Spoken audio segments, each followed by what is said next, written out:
మీ ఎలాంటి వ్యాపార ప్రకటనలకైనా వెంటనే మా ఛానల్ సంప్రదించండి. ప్రస్తుతం మనతో పాటు ప్రముఖ ఆధ్యాత్మికవేత్త వేదిక్ ఆస్ట్రాలజర్ గోనుగుంట్ల సురేష్ బాబు గారు ఉన్నారు. సో గురువు గారితో మాట్లాడేద్దాం. నమస్కారం గురుగారు. ఓం గం గణపతయే నమః. స్వర్ణలక్ష్మి నమస్తే అస్తు. పరబ్రహ్మ స్వరూపిణి రాజ్యం దేహి ధనం దేహి సర్వకామాంచ దేహి మే. గురుగారు, ఈ పరాభవ నామ సంవత్సరంలో తులారాశి వాళ్ళకి ఎటువంటి ఫలితాలు ఉండబోతున్నాయి? ఉగాది పచ్చడిలో షడ్రుచుల్లో ఎక్కువగా ఏ ఫ్లేవర్ వెలిగే సంవత్సరం తగలబోతుంది? ఎటువంటి జాగ్రత్తలు తీసుకుంటే బాగుంటుంది అంటారు? సో మణికంఠ గారు, మీరు అడిగే క్వశ్చన్ చాలా బాగుందండి. ఉగాది పచ్చడితో స్టార్ట్ చేశారు. ముందుగా మనం రాసులకు వెళ్ళే ముందు ఈ యొక్క సంవత్సరం యొక్క మీనింగ్ తెలుసుకుంటే మన టోటల్గా ఓవరాల్ థీమ్ మనం తెలిసిపోతుంది. ఒక థీమ్, మన మూవీలో థీమ్ మనం చూసుకుంటాము. అదేంటి, ఫిక్షనా లేకుంటే రకరకాలు వస్తున్నాయి కదండి, లేదంటే ఓల్డ్ రాజులకు సంబంధించిన మూవీనా, లేదంటే ఫ్యామిలీ ఓరియంటెడ్ థీమ్ తెలుసుకుంటే మనకి కొంచెం గెస్ పెరుగుతుంది అనమాట. ఫస్ట్ ఈ సంవత్సరాన్ని యొక్క పేరు శ్రీ పరాభావన సంవత్సరం అని పెట్టారు. పరాభవం అంటే మనందరికీ తెలుసు, ఇది కొంచెం పాత మాట. ఇప్పుడున్న వాడికి లాంగ్వేజ్లో చూసుకుంటే అపజయము, అవమానము, అధికార నాశనం అనుకోవాలి, అధికార పతనం, అహంకారం అని చెప్తూ ఉంటారు. మీనింగ్ అంటే పరా అంటే దూరంగా ఉండటం, అభావం, భావం అంటే ఇన్సెక్యూర్గా ఫీల్ అయిపోవటం. అంటే ఈ సంవత్సరం అంతా జనాలు ఎలా ఉండాలంటే మనకి ఇన్ఫీరియారిటీ కాంప్లెక్స్కి దూరంగా ఉండాలి, అభావానికి దూరంగా ఉండాలి, పిరికితనానికి దూరంగా ఉండాలి అని మనకు చెప్తూ ఉంటారు. మనం ఎప్పుడు అభావంగా ఫీల్ అవుతాము, ఎప్పుడు ఇన్సెక్యూర్గా ఫీల్ అవుతాం, ఎప్పుడైతే మనం గిల్టీ పనులు చేస్తూ ఉంటామో, ధర్మానికి వ్యతిరేకంగా వెళ్తూ ఉంటామో, అప్పుడు మనకు తెలవకుండానే మనకి ఇన్ఫీరియారిటీ పెరుగుతూ ఉంటుంది. ఇన్ కేస్ అలాంటి సిచ్యువేషన్లో మనకు తెలుసో తెలవకుండా ఉంటే అది ఒక స్కామ్ లాగా, లేకుంటే ఒక గిల్టీ లాగా బయటికి ఎక్స్పోజ్ అయిపోతుంది. తద్వారా మనలో ఉన్న అపజయం కలుగుతుంది, అహంకారం పోతుంది, తర్వాత మనం ఏమనుకున్న అవమానం, పతనం స్టార్ట్ అవుతుంది. అందుకని ఈ సంవత్సరంలో చాలా జాగ్రత్తగా ఉండాలి. మణికంఠ గారు, మనం తులారాశి చెప్పుకుంటే ఇందులో ఫస్ట్ ఈ రాశి వాళ్ళకి అష్టైశ్వర్యాలతో ఉండాలి, భోగభాగ్యంతో ఉండాలి, ఇష్టకామ్య సిద్ధి. వాళ్ళు అనుకున్న ప్రతి కార్యక్రమము వాయువేగంతో, ధ్వని సౌండ్ అంటే సౌండ్ వేవ్తో వీళ్ళు కంప్లీట్ చేసి ఆనందంగా హ్యాపీగా ఉండాలని చెప్పేసి మనం కోరుకుందాం. ఈ రాశి వాళ్ళు ఈ పరాభావనామ సంవత్సరంలో ప్రతిదీ విజయవంతంగా చేసుకుంటూ వెళ్తూ ఉంటారు. వీళ్ళు 4 దిక్కులు కీర్తి ప్రతిష్టలు బాగా స్ప్రెడ్ అవుతూ ఉంటుంది, వ్యాప్తి చెందుతూ ఉంటుంది, అనేక విధాలుగా బాగుంటుంది. సో బాగా ఉన్న 12 రాసుల్లో తులారాశి ఒక రాశి. అందులోనూ ఫస్ట్ జూన్ వరకు చాలా బాగుంటుంది. ఆ తర్వాత కొన్ని విషయాల్లో ఛాలెంజెస్ ఉంటాయి. అయితే బట్ ఓవరాల్గా బాగుందని మనం చెప్పుకోవచ్చు. డీటెయిల్స్ చూసుకునే ముందు చూస్తే ఆదాయం 5, తర్వాత వ్యయం 14, రాజ్యపూజ్యం 6, అవమానం 3. ఫస్ట్ది రాజ్యపూజ్యం 6 అంటే గౌరవించే వాళ్ళు ఎక్కువగా ఉంటారు, రెస్పెక్ట్ ఎక్కువగా వస్తూ ఉంటుంది. అవమానించే వాళ్ళు చాలా తక్కువగా ఉంటారని చెప్పుకోవచ్చు. రెండోది ఆదాయం 5 ఉంటుంది, అంటే యావరేజ్ ఆదాయం ఉంటుంది. వ్యయం, ఖర్చులు విపరీతంగా ఉండే అవకాశం ఎక్కువగా ఉంటుంది. ఇక్కడ ఒక చిన్న జాగ్రత్త తులారాశి వాళ్ళకి, ఖర్చు సంపాదించింది ఏదో ఒకరోజు ఖర్చు పెడతాం కదా, బ్యాంక్లో పెట్టుకుంటాం, ఆ తర్వాత ఇంటి రూపంలో కన్వర్ట్ చేసుకుంటాం, ఇల్లు కట్టుకోవడానికి ఖర్చు పెట్టుకొని ఇల్లు ఉంటుంది, మ్యారేజ్ చేస్తాం పిల్లలకి, వాళ్ళది అక్కడ లైఫ్ బాగుంటుంది, లేదంటే హైయర్ ఎడ్యుకేషన్కి ఎక్కడ పంపిస్తాం, డబ్బులు అయితే ఖర్చు అవుతుంటుంది. ఆలోచించుకోవాల్సింది ఏంటంటే మనం పెట్టే ఈ ఖర్చు రేపు మనకి 10 ఉపయోగం అవుతుందా లేదా అన్న ఆలోచించుకొని భద్రంగా ఖర్చు పెడితే బాగుంటుంది. డాంబికానికి పోయి, గంభీరానికి పోయి, పక్క వాళ్ళు ఏమో అనుకుంటారని పోయి, ఎక్కువగా ఆలోచన లేకుండా సెంటిమెంట్లుగా పోయిపోతే లక్ష్మీదేవి కోపం వచ్చేసి వీళ్ళ దగ్గరికి రాదు, ఇబ్బంది పడిపోతారు. అందుకని ఈ రాశి వాళ్ళు ఒకే విషయం గమనించుకోండి, దయచేసి ఖర్చు పెట్టే ముందు 1కి 3 సార్లు ఇది అవసరమా, వై ఇట్ ఈజ్ నీడెడ్. మీ భార్య ముఖం, పిల్లల ముఖం, లేదంటే మీ హస్బెండ్ ముఖం 1కి 2 సార్లు చూసుకొని, మీరు ఖర్చు పెట్టే డబ్బు వాళ్ళది కూడా అయి ఉంటుంది కాబట్టి గమనించుకొని ఎమోషనల్గా లోన్ అవ్వకుండా ఆలోచించుకొని ఖర్చు పెట్టండి. అలా పెట్టిన డబ్బు మీకు 10 రెట్లు మళ్ళీ తిరిగి మీ దగ్గరకు వస్తుంది.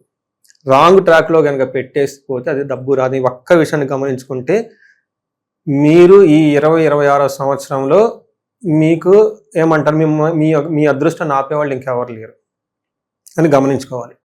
నేను చెప్పేది అతిశయోక్తి కాదండి, గ్రహాల స్థితి అలానే ఉంది.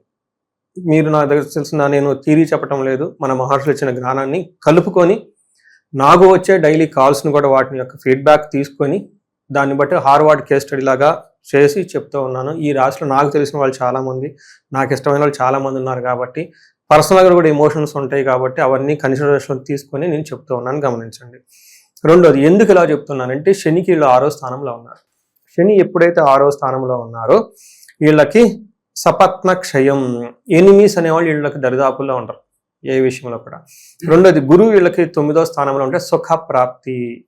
మూడోది, 11వ స్థానంలో కేతు ఉండటంతో సౌఖ్యం. ఇంకేం కావాలంటే ఎనిమిది రారు, అనుకున్న జరుగుతూ ఉంటుంది, బాగుంటుంది. గురువు వల్ల ఒక రాహు వల్ల ఏమవుతుందంటే కొన్ని విషయాల్లో అనుకునే విధంగా విపరీతంగా ఖర్చులు పెట్టే అవకాశం ఎక్కువగా ఉంటుంది. అంటే too much addictions, online trading చేయటం, ఏదో జాలీ ట్రిప్కి వెళ్ళిపోయి ఖర్చు పెట్టుకోవటం, ఇలాంటివి చేసే అవకాశం ఎక్కువగా ఉంటుంది. టూ మచ్ ఆల్కహాల్ తీసుకోవటం, లేని దాన్ని గొప్పగా చూపించుకోవాలనే హంగుతో చేసే భావం వీళ్ళకి ఎక్కువగా ఉంటుంది. వీళ్ళకి చేయాలన్నది ఈ పక్కన వాళ్ళు ఎవరో ఉంటారు, వాళ్ళు వీళ్ళని ఏమంటారు ఉసుకొలిపే అవకాశం ఎక్కువగా ఉంటుంది. కాబట్టి జాగ్రత్తగా ఖర్చు పెట్టండి. ఆ విషయం మనకు ఇండివిజువల్గా ప్లానెట్ చూసుకుంటే శని 6వ స్థానంలో ఉండటంతో వచ్చే 1.5 year శని వీళ్ళకి విపరీతమైన యోగ్యతనిస్తున్నాడు. గుర్తుపెట్టుకోండి, అన్ని గ్రహాల్లో శని అనగానే మనకు ఒక ఫీలింగ్ వస్తుంది. అలాంటి శని వీళ్ళకి సపోర్ట్ చేస్తుంటే ఇంకేం కావాలండి? అది సింపుల్, అది చిన్న లాజిక్ అనమాట. ఈ ఒక్క మొక్కజాలి వీళ్ళకి ఎంత బాగుందని చెప్పుకోవడానికి.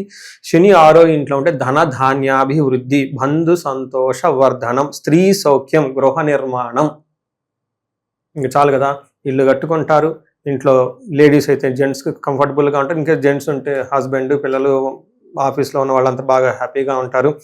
తర్వాత సంతోష వర్ధనం, దినదినంగా సంతోషంగా ఉంటారు. ధనం ధాన్యం అభివృద్ధిగా ఉంటుంది, అన్ని విధాలా బాగుంటుంది. అన్నదమ్ముల దగ్గర నుంచి, బ్రదర్స్ దగ్గర నుంచి సపోర్ట్ వస్తుంది. జాగ్రత్తగా ఉండాలి. అయితే ఏదైనా కోర్టు కేసులు ఉంటే మాత్రం ఇంతకు ముందు నడుస్తుంది ఏదైనా ఉంటే ఆ లిటిగేషన్స్ అంత తొందరగా తేలో కొంచెం టైం పడుతుందని గమనించుకోవాలి. 9వ స్థానంలో అగైన్ గురువు ఉండటంతో ఇది ఒక మహాయోగాన్ని తీసుకొస్తుంది వాళ్ళకి. అందులో ఎందుకంటే మనకి గురువు శుక్రులు చాలా ఇంపార్టెంట్ గ్రహాలు. వాళ్ళకి ఆ స్థితి ఉండటంతో పాటు వాటి యొక్క దృష్టి ప్రభావం కూడా చాలా ఉంటుంది అన్నమాట. ఇక్కడ మనకేం చేస్తే 9వ స్థానంలో గురువు ఉంటే ఏమవుతుందంటే మహాభాగ్య యోగం, అంటే గ్రేట్ లక్ అంట. గ్రేట్ లక్ ఉంటుంది వీళ్ళకి.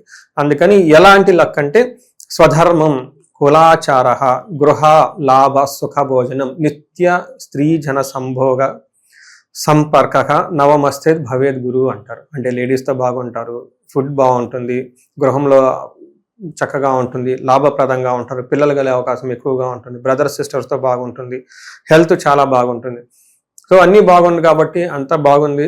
అయితే మనకి పుష్కరాల తర్వాత మనకి జూన్ 2nd, 3rd టైంలో గురువు వీళ్ళకి 10వ స్థానంలో మారటంతో ఉద్యోగంలో అనుకోని విధంగా ఎక్కువగా ఉద్యోగ ప్రయత్నం వృధాగా తిరగాల్సి వచ్చిన అవసరం వస్తుంది. కొంతమందికి జాబులో స్ట్రెస్ అయ్యే అవకాశం ఎక్కువ ఉంటుందని గమనించుకోవాలి. 9వ స్థానంలో గురువు ఉండటం వల్ల శివుడు బ్రహ్మహత్య చేసి తన చేతికి బ్రహ్మ యొక్క శిరస్సు అంటుకొని దాన్ని ఏం చేయాలో అర్థం కాక లోకమంతా తిరుగుతూ ఉండేవాడని చెప్పేసి మనకు చెప్తూ ఉంటారు.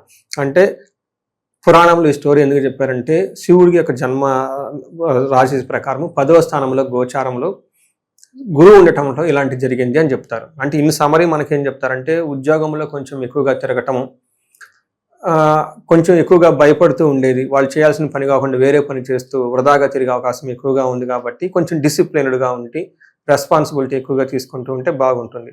తర్వాత మనకి 5వ స్థానంలో రాహు ఉండటంతో ఇది మిక్స్డ్ రిజల్ట్ అని ఇస్తుంటుంది. ఓ పక్క వీళ్ళకి మంచి గౌరవం, రెస్పెక్ట్ ఇవన్నీ వస్తుంటుంది. బట్ అందరినీ ఆర్థికంగా కొంచెం మిస్టేకులు చేసే అవకాశం ఎక్కువగా ఉంటుంది. ఓవర్ ఎడిక్షన్స్, ఓవర్ ఏమంటారు వాళ్ళని వీళ్ళని ఇంప్రెస్ చేయాలన్న ఒక ఫీలింగ్తో ఎక్కువగా ఉండి ఏదేదో చేసేద్దామన్న అనవసరమైన థాట్స్ని ఈ రాహు వల్ల ప్రమోట్ చేసే అవకాశం ఎక్కువగా ఉంటుంది. కాబట్టి ఒక మాయ వీళ్ళకి కంపు ఏమంటారు కళ్ళకి కట్టే అవకాశం ఎక్కువగా ఉంటుంది. కాబట్టి ఇది గమనించుకుంటే బాగుంటుందండి. ఈ తప్పక మిగతా అన్ని విషయాలు చాలా బాగుందని మనం చెప్పుకోవచ్చు. ఈ రాశికి సంబంధించిన నక్షత్రాలు వాళ్ళ పరిస్థితి ఏంటో గురుగారి సంవత్సరం? నక్షత్రాలు చిత్త, స్వాతి, విశాఖ అన్ని పవర్ఫుల్ నక్షత్రాలు. చిత్త వాళ్ళకి చూసుకుంటే రాజ సమాన సౌఖ్యం, అంటే కింగ్లీ ఏమంటారు లగ్జరీ కంఫర్ట్ అంతా వీళ్ళకి ఉంటుందని చెప్తారండి. చిత్తా నక్షత్రం వాళ్ళకి సంపదలు బాగుంటాయి, ధనలాభం బాగుంటుంది, సుఖం ఉంటుంది, హెల్త్ బాగుంటుంది. ఎక్కడ జాగ్రత్తగా ఉండాలంటే కొంచెం వీళ్ళు అనుకున్న పనులు కొన్ని ఆగిపోయే అవకాశం ఎక్కువగా ఉంటుంది, భయానికి గురయ్యే సంఘటనలు జరుగుతూ ఉంటాయని గమనించాలి. స్వాతి నక్షత్రం వాళ్ళకి అగైన్ రాజసమాన సౌఖ్యం ఉంటుంది, ధనలాభం ఉంటుంది, సర్వజన పూజ్యము, అందరి నుంచి మంచి రెస్పెక్ట్ ఉంటుంది, హెల్త్ చాలా బాగుంటుంది. అయితే వీళ్ళకి అక్టోబర్ 31 వరకు అనుకున్న పనుల్లో ఏదైనా ముఖ్యమైన పని ఉంటే అది ఆగిపోయే అవకాశం ఎక్కువగా ఉంటుంది. తర్వాత ఓవరాల్గా చూసుకుంటే అంతా బాగుందని గమనించుకోవచ్చు. తర్వాత విశాఖ నక్షత్రం వాళ్ళకి సంపదలు బాగుంటాయి, సర్వజన పూజ్యం, అందరి నుంచి మంచి రెస్పెక్ట్ ఉంటుంది, హెల్త్ బాగుంటుంది. సో వీళ్ళకి అనుకున్న పనుల్లో మరణ తుల్యం అని చెప్తూ ఉంటారు. ఎక్కడైనా ప్రాబ్లం వచ్చి ఆగిపోయే అవకాశం ఎక్కువగా ఉంటుంది. అంటే వాళ్ళు అంతకుముందు తలపెట్టిన పని కానీ ఏదైనా ఉంటే మధ్యలో బ్రేక్స్ కట్స్ వచ్చే అవకాశం ఎక్కువగా ఉంటుందని గమనించుకోవాలి. ఇది ఓవరాల్గా నక్షత్రం ప్రకారం చూసుకున్నా కానీ ఓవరాల్గా అంతా బాగుందని మనం గమనించుకోవాలి. ఈ సంవత్సరం వీళ్ళకి టర్నింగ్ పాయింట్ అంటే ఏం చెప్తారు గురుగారు? టర్నింగ్ పాయింట్ అంటే శని వీళ్ళకి సపోర్ట్ చేస్తున్నారండి. ఇంకా అదే గ్రేటెస్ట్ టర్నింగ్ పాయింట్. ఎందుకంటే శని అందరికి ఇబ్బందులు పెట్టే శని వీళ్ళకి ఒక 1 whole year అన్నీ తీసుకొస్తున్నారు కాబట్టి అది టర్నింగ్ పాయింట్. గురుడు కూడా వీళ్ళకి సపోర్ట్ ఇస్తూ ఉన్నారండి. అలా 2 గ్రహాలు, ఒక పక్క శని ఒక పక్క గురువు, 2 గ్రహాలు సపోర్ట్ ఇస్తూ ఉన్నారు కాబట్టి తులారాశి వాళ్ళకి ఇది ఒక మహాభాగ్యమైన కాలం అని చెప్పుకోవాలి. ఇలా హైలైట్గా ఉన్న 12 రాశులు ఇది ఒకటి అన్నమాట. మరి ఈ సంవత్సరం విశేషంగా ఎటువంటి పరిహారాలు వేసుకుంటే బాగుంటుంది? అన్నీ బాగున్నాయి కాబట్టి గోచార రీత్యా మనకి శ్రీ పరాభావ నామ సంవత్సరంలో ఇండివిజువల్ జాతకం చూసుకోవడం కూడా చాలా అవసరం. ఇది ఒక 30-40% ఓవరాల్గా మనకు ఒక ఫ్లేవర్ తెలుస్తుంది. కానీ ఇంటర్నల్గా బాటమ్ లైన్ చూసుకోవాలి. వాళ్ళకి దశలు ఏం నడుస్తున్నాయి, అంతర్దశలు ఏం నడుస్తున్నాయి, వీటితో పాటుగా వాళ్ళకి ఏమైనా శాపాలు ఉన్నాయా లేదంటే దోషాలు ఉన్నాయా, ఈ వాళ్ళు నడిచే దశాభుక్తిలో శాపాలు దోషాలు యాక్టివేట్ అయ్యి ఉంటాయి కొన్నిసార్లు. అవి ఛాలెంజెస్ వాళ్ళకి. అవి కనుక తెలుసుకొని వాటికి సంబంధించిన పరిహారాలు చేసుకుంటూ ఉంటే లైఫ్ పద్ధతులు ముందుకెళ్ళిపోతున్నారు. అంతా బాగుందండి. ఎదకపోవడానికి కారణం ఏమంటే మన ఆలోచన, థాట్ ప్రాసెస్ సరిగా ఉండదు. అది ఎందుకు సరిగా ఉండదంటే గ్రహాలు ఇన్ఫ్లుయెన్స్ చేస్తూ ఉంటాయి. వాటికి సంబంధించిన నివారణ పరిహారాలు చేసుకుంటే చక్కగా ఉంటుంది. అది వాళ్ళకి తెలవదు కాబట్టి చూపించుకుంటే జ్యోతిష శాస్త్రరీత్యా మనం క్లీన్గా స్కోర్ కార్డ్ లాగా ఇస్తే ఇది ఉంది దానివల్ల ఇది అని వాళ్ళు ది ఫీల్ ఇట్. అప్పుడు ఆ తర్వాత ఇమ్మీడియట్గా పరిహారాలు చేసుకుంటే బాగుంటుంది. మనం బ్లైండ్గా వెళ్ళిపోయేసి ఏదోదో చేసేసుకుంటే రిజల్ట్ ఉంటుంది, కానీ వాళ్ళకి మెయిన్ పాస్వర్డ్ ఇస్తే కదా అది కరెక్ట్గా. అందుకని గురువు ఎందుకు కావాలంటే ఈ గివ్స్ రైట్ పాస్వర్డ్. అంతులేని ఆ సంపదలు మన నేచర్లో ఉంటాయండి. కానీ మనం we should align to that కదా. ఆ అలైన్ అవ్వాలంటే ఎవరో ఒకరికి కనెక్ట్ చేయగలగాలి. ఆ కనెక్ట్ చేసేది జ్యోతిష శాస్త్రం ద్వారా స్టడీ చేస్తే వాళ్ళు ఇట్ బికమ్ పర్ఫెక్ట్ అలైన్మెంట్ అనమాట.